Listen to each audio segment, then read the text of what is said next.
Is Christian orthodoxy a religion of defeatism, of fear, of slaves and trembling souls bowed under the weight of guilt? Some may think so. They see the fasting, the kneeling, the weeping. They hear the chants, the whispered prayers of "Lord, have mercy," and they assume weakness.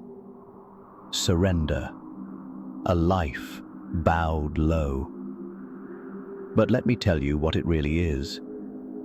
Orthodoxy is not the religion of the defeated.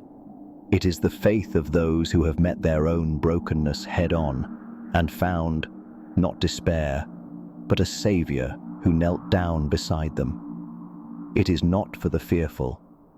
It is for the brave, for those willing to stare into the depths of their own soul and cry out for light. Orthodoxy doesn't hide the truth. It doesn't cover pain with cheap promises. It doesn't pretend life is easy or the world is kind. No, orthodoxy walks through the fire. When you pass through the waters, I will be with you, and through the rivers, they shall not overwhelm you. When you walk through fire, you shall not be burned, and the flame shall not consume you. Isaiah chapter 43:2.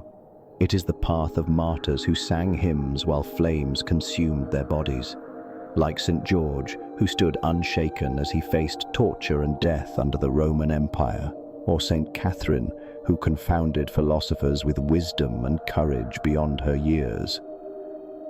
It is the strength of monks who battled demons in the desert of their hearts. Men like St. Anthony the Great, who walked into the silence of the Egyptian wilderness, not to escape, but to fight the greatest battle of all, the battle within. It is the stillness of saints who forgave their enemies while blood ran down their faces, like St. Stephen the proto-martyr, who, while being stoned, cried out, "Lord, do not hold this sin against them." Acts 7:60. This is not slavery. This is freedom, but not the kind the world understands.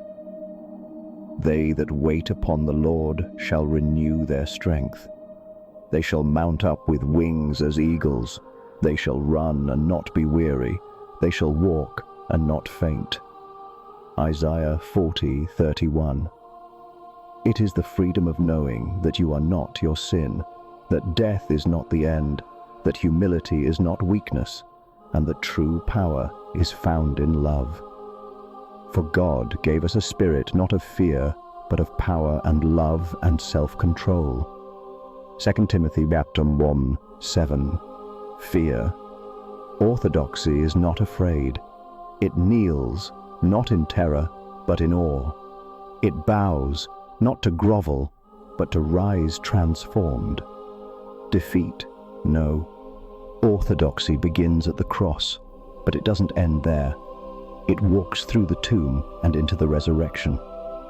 We are hard-pressed on every side, but not crushed, perplexed, but not in despair, persecuted, but not abandoned, struck down, but not destroyed. 2 Corinthians 4-9. It says, "Yes, we fall, but Christ has risen.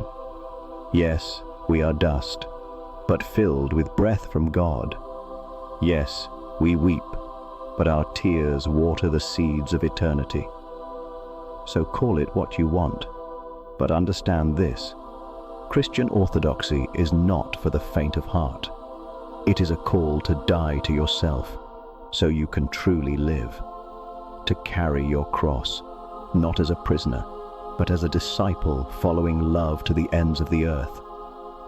Whoever wants to be my disciple must deny themselves and take up their cross daily and follow me.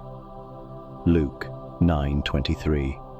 No, orthodoxy is not a religion of defeat. It is the faith of the risen, the redeemed, and the relentlessly loved.